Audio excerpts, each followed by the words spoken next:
Hello YouTube, welcome to Bub's World. I'm your host Bub, and today we're going to get into some pickups I had from mycomicshop.com. You guys know it's my favorite place to shop.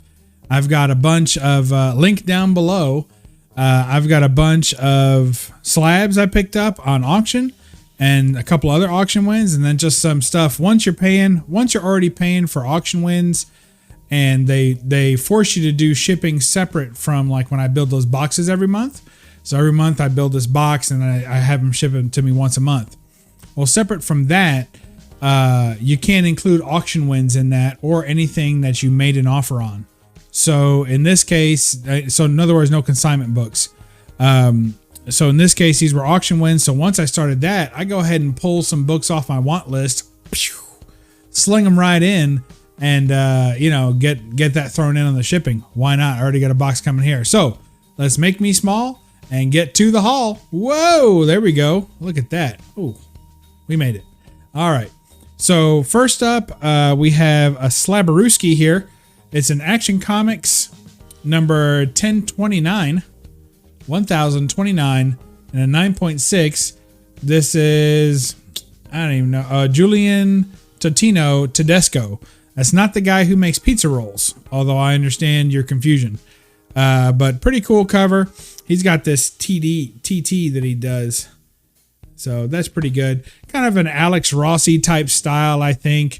But pretty cool. I like it. If you like old-fashioned Superman. Some people say that he looks fat there. But if you like the George Reeves Superman, then I think that that's kind of appropriate. So I like that. All right. Probably available at BUB'SCon 2022. So we'll see how that goes. Here's another BUB'SCon worthy book. Here is Ghost Rider, Volume 2, number 37. And this one, I don't know who did the cover on this, but pretty cool. We're digging it. If you like Ghost Rider, guest starring X-Men's Archangel, boy, they're real proud of that. A 9.4. Pretty decent slab. I had those when I was a kid. I still have some of them. I think I still definitely have the Wolverine card from Crunch and Munch. I remember I liked Crunch and Munch as a kid, but I was most excited to get the trading cards. So very cool. There you go. Ghost Rider Volume 2, number 37, and a 9.4. So another BUB'SCon worthy book. That just means it's a book I'll probably end up selling. Not that I'm big into selling a bunch of books, but man, if I can pick up a couple of slabs on the low and go ahead and, have something to put on the wall, and if somebody likes it, they buy it. It's kind of an even money deal. I probably won't make any money on these, but it'll give me something to display and give something, somebody wants to buy a slab on the cheap, they can. But this one is probably staying with me. Witchblade 1/2. This is, let's see, from 1996, the Overstreet Fan Special. Michael Turner cover. Yay boy. That is a good one. Let's make sure we can see that Michael Turner symbol. There it is. And looks like Silvestri as well. And JD Smith probably did the coloring. So you guys make sure you can see that Michael Turner logo. Nothing to complain about here. That's fantastic. So I showed this book off in my video entry for Simon, Simple Simons. He's a big leg fan. Look at that. Well, I don't know that he likes big legs, but he's a big fan of legs. There you go. Check that out. Very cool. CBCS case, new case, nice and solid. Definitely a nice clear case compared to the CGC. I like the CGC label better, but I like the case, CBCS case better. So what are you going to do there, right? All right. So let's move these off the wall there. Looking good. They'll be in bags for BUB'SCon. Then I picked up this Incredible Hulk number 37. It was the one I was missing to the set. So there's three of these, printings. I know that there's some variants and weird stuff out there and homages and all kinds of stuff. And those are pretty cool too. I wouldn't mind having a few of those, but this is a pretty nice set. I can't decide which one I like best, but I think it might be this one for the gold lettering in that. That's just pretty tough. I love it. It's not necessarily like a foil cover, but when the light catches it just right, you see what the gray underneath the Hulk does. It kind of, boom, kind of pops at you right there. It's pretty cool. So I like that. Of course, you got to love the third print for its value, but as far as that, I'm excited about that. So, all right. Other things that get me excited. Cavewoman Reloaded #3. That is Bud Root goodness right there. If you're missing out on Bud Root's art, then you're just missing out. But I thank you for leaving a little more for the rest of us. Look at that. So Cavewoman Reloaded was a run that he did, that Emerald Comics did based on the Basement Studios original run that Bud Root had done. And they took the original run and kind of put new covers on it and gave a little forward and backwards. So it's a basically reprinting of the original Cavewoman run, which is quite fantastic. And these have enough new information in them to make them also worth picking up, and of course, great covers to boot. So there you go. Very cool. All right, next up, you guys know I'm a big fan of Greg Land. So here we have X-Men Phoenix. And so say, wait a minute, Bub, we already saw this in another haul. Well, you saw the green variant that I picked up on Instagram, but which is much harder to find. Apparently, I didn't know that. I already had issue #2, so I was like, let me sneak around and pick up issue #1. I picked this up for a couple of bucks, and honestly, I think it's one of Greg Land's best covers, this and the green one together.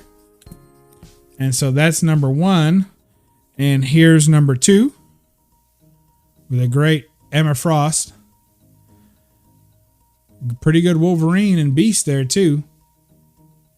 Great stuff. So Phoenix End Song #2, right? Yeah.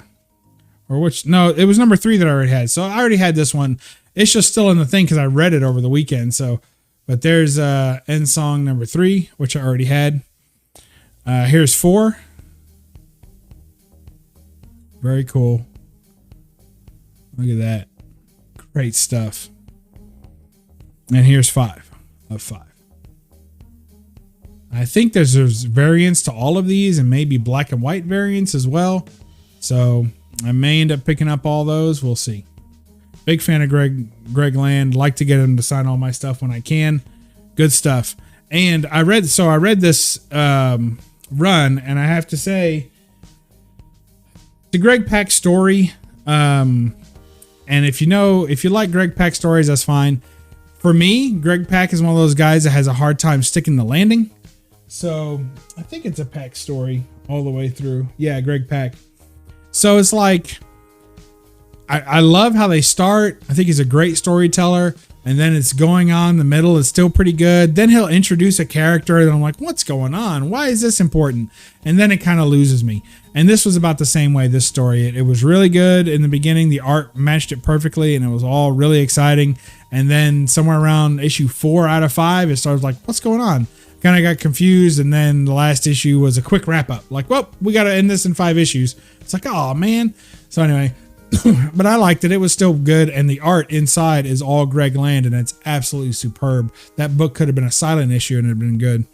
All right, going a little further back, we have Wonder Woman number 235. I'm picking up the storyline of when Wonder Woman goes back in time and fights in, I think, World War II. So I'm trying to pick up this whole storyline and so I can read through them just for fun. So reader copies is what I'm after on these, and then I'll pick my favorite covers and keep them. So, and then we have this one, which is a really good one. Loving that. Buckler, probably Rick Buckler. That is a Lopez cover. Very good. Garcia Lopez, I think, is his name. Digging that. So check this out. This is another one. It's a Buckler cover in Coletta. Yeah, we like that. Plus, flying saucers. You guys know I like that. Check this one out. I didn't even know this book existed. You guys tell me if you knew that this book existed, but it is Convergence number 2 with, this is freaky. It's a Joshua Middleton cover, I'm pretty sure. And it has just a great kind of lifeless Wonder Woman being attacked by Joker Bat or a Vampire Joker. I mean, this thing is crazy. Look at that. He's getting the claw on her leg. Which I don't usually dig blood, but if there's vampires involved, I'm probably going to make a pass. Look at that. That's crazy, man. I've never seen that before. I know you guys are gonna be like, Bub, we see that all the time. Every single day. That's one of our favorite books. That's too good. I'm digging that. Anyway, sorry, I just got lost in that cover. So good stuff all around. mycomicshop.com. Links below. Check it out. And maybe if you happen to catch me at a vendor booth, you pick some, well, not these, but a couple of those slabs up. And that's what we got going on here in Bub's World. We're doing a lot, really. It's really a lot. We've got a lot of comic hauls still coming in, vinyl hauls, just any, collectibles. We do our Monday night chats when we can. And we got everything just rocking and rolling here in Bub's World 2022. We're going to keep the steam, foot on the gas and keep the steam pumping. So we'll catch you next time in Bub's World. And remember, let's see, this will work. Just read a comic and don't apologize for the glare. Bye-bye.